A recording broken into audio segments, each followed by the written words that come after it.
Ouais, Sideshow là, ils ont tapé très fort. Ils ont été très attendus par les fans. Très bien précommandé, donc merci à vous tous de votre soutien. Le Batman The Dark Knight que Joe est hyper fan ici présent. De Frank Miller, designé par Daniel Bell, Sideshow, Light Up, tout ce qui va avec. Ah, Alors, comparativement, vous pouvez voir au-dessus qu'on a la version 1 quart de chez XFCE qui était déjà magnifique. qu'on vous a présenté en review. Alors, le comparatif est pas à faire parce qu'elles sont rien à voir. Elles sont magnifiques, mais rien à voir. Celle-ci, c'est la pochette, c'est une cover, puisque c'est la cover de Frank Miller où l'éclair tape au sol et Batman est vraiment en mode ninja. On peut le retrouver aussi dans Batman vs Superman, que Snyder a beaucoup copié. Oh, à fond. Alors, notez un truc important, les boîtes, rien à voir. On a une boîte petite Prime One Studio pour la Sideshow, réellement. Ben, Carnotaur. Ouais, niveau dimension, ok. C'est une boîte qui se déplie elle-même, qui forme justement un décor. On s'est dit, mais what the fuck. Et ces deux frigolites dedans qui sont sanglés. Ouais, Je sais pas à quel moment où Sideshow est passé du level déjà 10 au level 30, mais bah, ils ont bien farm. C'est vraiment impressionnant. Donc la boîte se déplie, on prend les deux figurines, le montage reste simple, mais la boîte a déjà évolué, ça c'est cool. Le produit, insane. Et regardez ici à côté de nous, on est sur 60 cm de haut avec l'éclair, facile. aligné par rapport à la cape, très malin, comme ça fait vraiment un carré, un cube pour pouvoir la caser. Le montage, il faut quand même bien régler au niveau de l'éclair, parce que l'éclair se pinche avec le connecteur pour pouvoir allumer après l'éclair, parce que oui, il s'allume. Et après, vous mettez les petits éléments de pierre, le Batman, la cape, la tête, et fini de pocket. 2500 exemplaires au monde, c'est haut, mais ok, parce que s'il y avait eu genre 500 pièces au monde, les gens ils se l'arrachaient, elle était à 2000 € sur eBay. Voilà. Bah, je m'en fous. Bah, bien Ouais, fait. toi t'en fous, tu l'aurais eu, t'étais à la source. Bien fou fait, j'allais dire. J'aime bien cette pièce-là, sur le jumeau, il nous a peut-être une pièce de display. Maximum, ouais, réellement si vous la Vraiment voulez maximum. foncer, parce que ouais, elle est bien Parce que répartie. en précommande Day One, tout le monde s'en foutait. Et une fois que Jimmy Mint, Sideshow à la Sideshow Comic Con a montré plus de photos, bah, le nombre de préco, je me suis fait, mais Ouais, ils ont pété qu'est-ce un qui se câble. passe. Alors que d'habitude, ce Batman-là, c'est ouais, on s'en fout. Et Le une fois fou, qu'il ouais. sort, là oui, les gens le veulent. Ouais, c'est ça. On va commencer sur l'élément le plus important et le plus balèze de la statue, l'éclair. Un grand éclair magnifiquement orchestré par Prime One, par Sideshow, pardon, parce qu'il repose le Batman dessus, ainsi que la cape. En fait, tout tient au niveau du petit cul de Batman. Ouais. Donc, vous voyez ici derrière, vous avez le grand éclair qui est hyper travaillé. Il y a ce côté légèrement, tu vois, travaillé à la main pour faire ce côté rugueux d'un éclair, mais version comics forcément. Donc, la couleur très blanc d'un côté, parce qu'elle va accentuer la lumière, et bleu de l'autre côté. On a les bleus sur le côté, mais bleu énergétique et éclair forcément. Et en arrivant sur le stock, vous avez des éclairs qui se dispersent partout pour vraiment taper le sol et faire des fractures à cet endroit pour vraiment faire que ça claque juste derrière lui, comme s'il venait d'esquiver l'éclair ou que l'éclair l'accompagnait dans sa grande croisade Batman. Mais elle est vraiment magnifique. Au niveau justement de la couleur utilisée, bien. Vraiment, encore une fois, une patte à la. Je trouve qu'on trouve beaucoup Daniel Bell dedans en fait. Tu vois? Attends. Ouais. Ok. Là, je me suis remémoré tout le catalogue Daniel Bell de chez Sideshow, qui est l'un des plus grosses sculptures chez eux à l'heure actuelle. Et ça reste le must one. Pour moi, oui, en tout cas. Il fait Mais là, il a tout compris et je trouve que Sideshow est passé, grâce à cette pièce-ci, d'un level. Là, ça faisait quelques moments où je disais justement, je trouvais qu'il stagnait et ça allait la pas. qualité Ne baissait pas. baissait pas, mais on était, depuis que je suis ici, ça a toujours été la même chose. Et là, pour une fois, ils sont montés d'un level. Pourquoi? Le système de light-up, très dynamique. C'est-à-dire une pièce qu'on n'attendait pas voir arriver chez Sideshow et qui s'est mis Prime One forcément dans tout leur catalogue d'essais, mais pas chez Sideshow. Et Sideshow l'a annoncé, moi dehors j'étais hyper content et en plus de ça on retrouve la fameuse pochette. Et cette pochette là, c'est Batman en fait. Oui, c'est ce qui a redéfini tout Batman début des années 80. Et c'est pour ça que vous avez Batman maintenant, c'est grâce, même si t'aimes pas, grâce à Frank Miller. C'est vrai. Donc ça c'est l'éclair. Ensuite on va arriver sur Batman en lui-même. Une cape noire. Alors déjà bien fournie mais qui est légèrement en PVC, en PVC. C'est fibre de résine. Fibre de résine. Fibre de résine. On voit qu'au niveau du costume, Daniel Bell s'est inspiré effectivement de Dark Knight, mais également de Ben Affleck. Parce que je trouve que par moment, même au niveau de la mâchoire, j'ai l'impression de retrouver un peu Ben Affleck. Ouais, c'est vrai, ouais. La cape, elle, ce qui est impressionnant, c'est déjà le travail de texture, le travail de peinture dessus, mais en plus, elle est en altération avec la lumière de l'éclair. C'est l'éclair sur beaucoup du Batman. Parce que vous voyez que sur le haut de la cape, on a un peu à côté une coque blanche, comme si l'éclair, en fait, éclairait la cape. Donc ils ont déjà pensé hors éclairage que l'éclairage avait un effet sur la cape. Pas trop, ils n'ont pas gonflé à fond parce qu'elle est quand même noire derrière. Ils ont mis plus ce qu'il fallait. Ouais, plus s'il fallait, un peu de déchirure et ce côté vraiment vieux Batman qui a une cape usée par le temps, un peu salie, etc. Et la position est bien parce qu'elle comble le trou à droite. Je dirais, t'as l'éclair à gauche, t'as le bon, notre gauche forcément, la cape à droite, et ça c'est très bien. Ensuite, pour tenir la cape au corps, parce que la cape, il y a un gros trou, comme Zorro, façon de parler, la tête a un élément comme as à mettre dedans. Ouais. C'est lui qui va tenir toute la cape quasi. Et ça tient bien, les gars, vous voyez ici. Rien à dire parce que les aimants sont très bons, Ouais, je veux dire, les les emplacements pour justement faire tenir Batman aussi. Et vu que Batman pèse son poids mais n'est pas non plus un obus, ça permet justement que la statue soit bien Pas équilibrée. une XM, quoi. Ouais.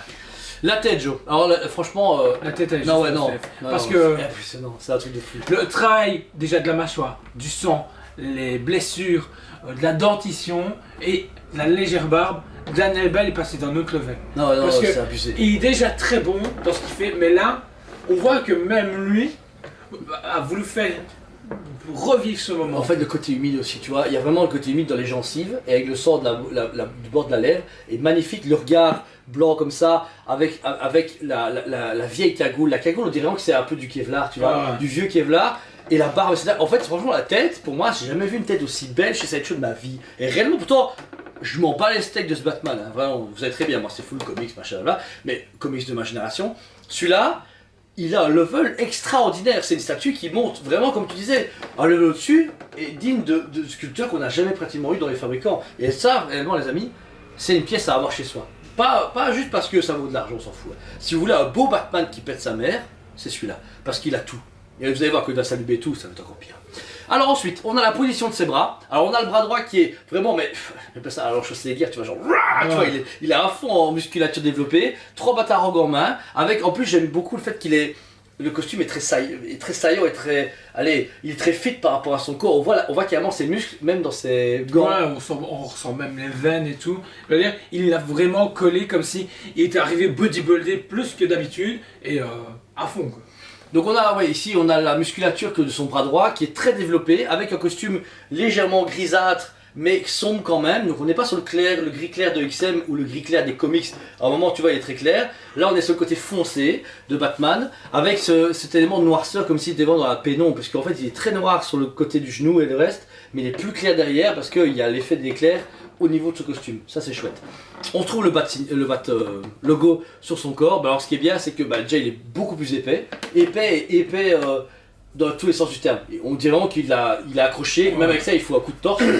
Ouais, le logo, ce qui est bien, c'est que c'est le logo V2, du coup, à fin du comics. Ouais. Et il rend hyper bien. Franchement, moi qui ai déjà la Prime à la maison et qui est déjà très beau, bah, Sideshow a réussi à se mettre au même level. C'est ça.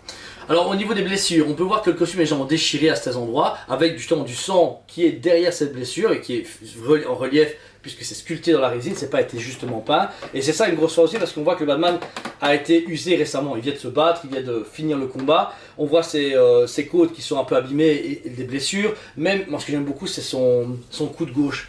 Oui, mais je l'ai remarqué tantôt quand tu l'as tourné, parce que je l'avais pas vu avant, mais même là on voit le sang, la déchirure est super bien travaillée, et franchement, putain, wow. C'est un truc de fou. Au niveau des jambes on a pareil, ses deux genoux sont tous les deux blessés, mais on peut carrément voir que c'est déchiré au pire où il y a vraiment des membranes légèrement écartées, donc il est vraiment fortement blessé au niveau de ses genoux.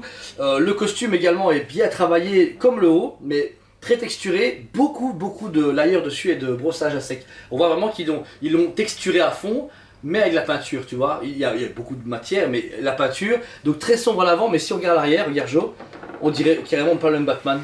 Il est blanc, tu vois, l'éclair. À cause de l'éclair, vu qu'il frôle les fesses, ses mollets bah, gauche, ses chaussures. Tout est blanc. Tout est blanc, mais c'est bien parce que c'est pas de la neige parce qu'on sait qu'il y a l'éclair, mais t'imagines le travail qu'ils ont donné en se disant, ils ont dû mettre un peu de lumière ou l'éclairer pour le peindre, pour se dire ok, si l'éclair tombe là, eh ben, c'est éclairé au niveau de son fessier gauche, etc. C'est impressionnant. Réellement, le travail de texture et de tout est extraordinaire. En fait, là, pour moi, ils ont rempli toutes les cases.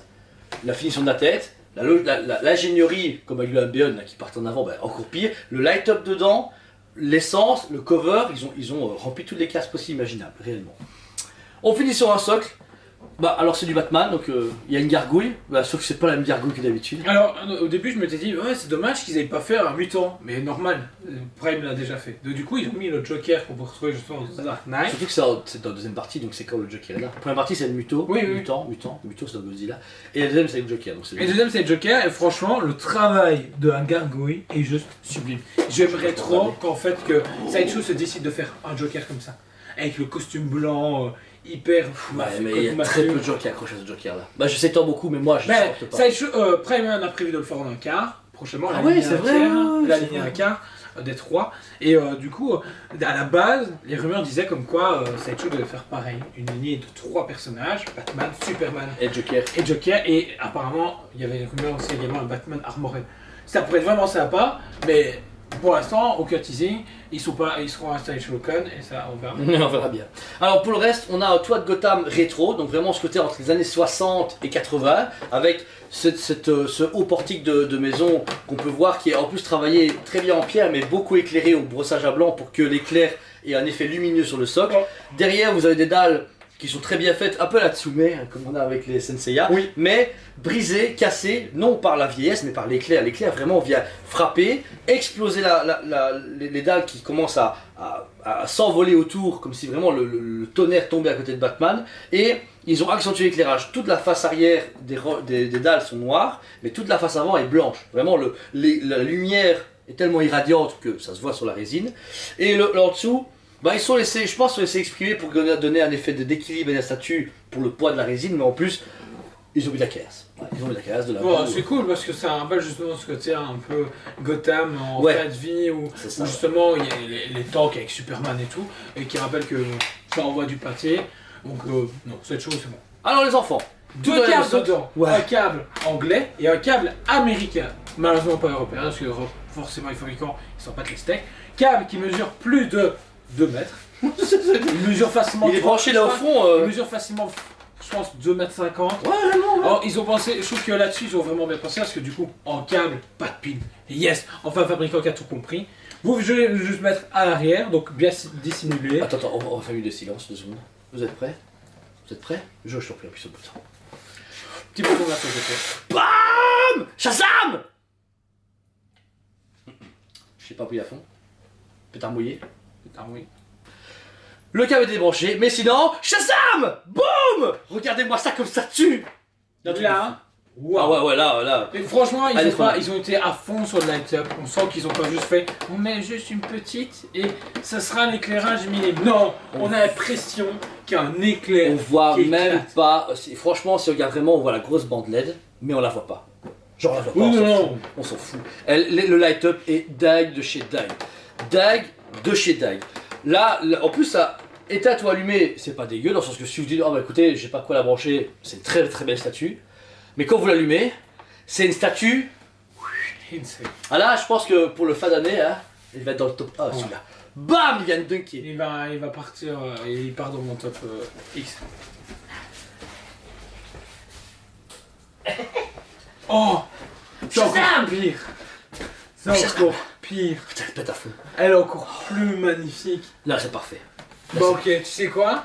J'achète. Je me mets un tiers, et puis en Ouais. rien, je mets là un quart, et qui sera tout le temps Mais allumé. regarde l'éclairage, t'as vu à côté de notre tête? T'as vu comme c'est lumineux à fond? Mais c'est magnifique. Là, Franchement, ça je tue veux pas. un flash dans ce style-là. Ah, qui court avec les éclairs. Qui court et des gros éclairs comme ça à côté, et quand t'allumes, tu sens la Bah, vitesse. moi, je veux un Superman qui tire comme ça avec ses rayons, et les rayons ils sont lumineux. Putain. Moi, je veux une bande de Roman et avec de il l'eau. fait que de. Imagine Daniel Bell soit dans une lignée light up.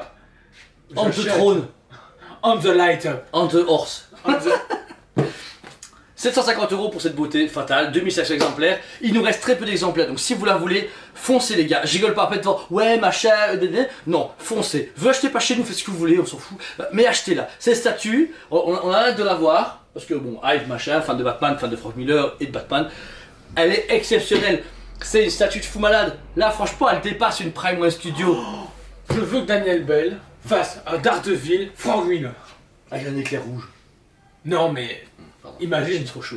J'ai grâce à toi Daredevil V1 fait par Daniel Bell à l'époque. Ouais, ça va, je sais. Et j'aimerais qu'il refasse une version mais Frankie. Francky. réellement incotable. Et là, je le dis franchement, c'est une statue, elle dépasse tout dans le game. Tout. Mais genre tout, elle dépasse tout dans le game. C'est une statue qui était vraiment, nous, attendue, mais pas attendue par le public. Et là, franchement, je pense que c'est une statue même là maintenant, elle va être recherchée. Les gens vont faire oh, est-ce qu'il y a quelqu'un sait où vous trouver Comme la Tsume Batman. Même ouais. si on a eu plein, on n'a jamais déballé parce qu'on n'avait pas le courage de tout monter et que Sam l'avait déjà fait, etc. Et qu'on n'allait pas refaire la Batman Tsume. Et surtout que les gens disent je veux une scellée, si vous me la vendez, machin. Ouais, c'est Samuel qui l'avait fait. Il y avait Nini Manga qui l'a fait aussi. Nico l'a fait aussi. Nico l'a fait. Donc c'est bon. Nous, voilà. Et si c'est surtout été vendu, c'était sur soldat, il y avait une liste d'attente dessus, parce qu'on a été coupé, etc. Donc ça sert à rien, donc on l'a pas fait. Mais j'ai jamais vu en vrai, j'avoue, j'ai jamais touché la Batman Tsume, j'ai vu une vidéo qui est super cool, mais ça reste du 1/6ème et c'est un beau décor. Celle-là, must have, franchement encore au-dessus. Elle est beaucoup plus abordable, 750, bah non, même prix de la Tsume au final. Celle-là, je suis sûr, elle va prendre de la valeur, réellement, même parce qu'elle est exceptionnelle. Donc on vous le dit assez, achetez-la, le lien est dans la vidéo si vous voulez me faire vivre, et sinon, bah c'est pas, ça vous dérange pas, on s'amuse quand même bien, les petits gogoles. Merci à vous tous 1000 fois, abonnez-vous à ces vidéos, il y a du très local sur la chaîne, réellement. Ouais, vous n'êtes pas prêts. On a plein d'idées, on est hyper motivés, bon on est que 2 et le reste 8, mais on va y arriver. Et là, il y a du lourd qui arrive en Prime, en Queen, en Statue, en ECC, en tout ce que vous voulez. On est en train de faire venir du Master of Puppet en magasin. Voilà. 1000 fois merci, on vous aime beaucoup et on vous dit à très bientôt. On vous aime beaucoup et on vous dit à très bientôt.